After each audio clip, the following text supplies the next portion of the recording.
በግልጽነት ለራሳቸው ለመናገር ችግር የሌለባቸው አንደበተ ርቱዕ የሆኑት አብይ በህዝብ ለመታወቅ ብዙ ጊዜ አልፈጀባቸውም።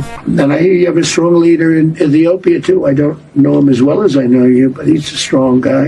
ይተረዱት የምፈልገው ሌሎች ኃይሎች በኢትዮጵያ ክብርና ጥቅም ከመጣችሁ አንገቴ ይቀላል እንጂ አይደረግም። እሱ በመጠምዘዝ የሚሆን ነገር የለም።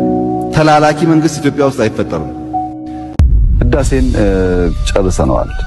ከእንግዲህ በኋላ ህዳሴ ላይ ስጋት የለንም። ፋይናንሻሊም ስጋት የለንም። ቴክኒካሊም ስጋት የለንም።